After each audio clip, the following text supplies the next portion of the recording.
Lee Van Cleef built his reputation playing men who spoke softly but carried unmistakable danger in their eyes. Born in 1925 in Somerville, New Jersey, he never looked like a traditional Hollywood hero, yet that angular face, piercing stare, and quiet intensity would eventually make him one of the most unforgettable figures in Western cinema.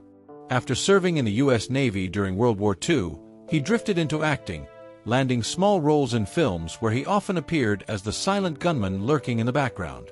For years he was typecast as a villain, reliable but rarely celebrated. Then came the spaghetti western revolution, and everything changed.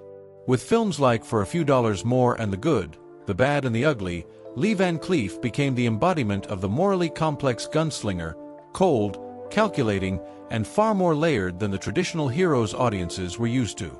But behind the scenes, there was one towering figure in the Western genre he reportedly never warmed to: John Wayne. To Van Cleef, Wayne represented the old Hollywood formula, the larger-than-life cowboy who always stood on the side of clear-cut morality. Van Cleef's characters lived in gray areas, men driven by survival, revenge, or personal codes rather than heroism. That difference in philosophy created a quiet but lasting divide.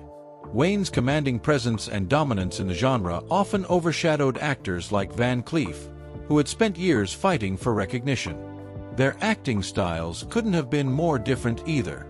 Wayne leaned into a consistent persona audiences adored, while Van Cleef preferred restraint, subtlety, and menace built through silence. Off-screen, their personalities reportedly clashed just as sharply. Wayne's outspoken, confident demeanor contrasted with Van Cleef's reserved and observant nature, and the tension between them became part of Hollywood folklore. Van Cleef felt the Western genre was evolving into something darker and more realistic, while Wayne continued to symbolize the heroic mythology of the American frontier. That contrast fueled a rivalry rooted less in personal insults and more in opposing visions of what Western storytelling should be. Despite the friction, both men helped define the genre in their own way. Wayne as the classic hero, Van Cleef as the unforgettable anti-hero. When Lee Van Cleef passed away in 1989, he left behind a legacy built on intensity, precision, and unforgettable screen presence.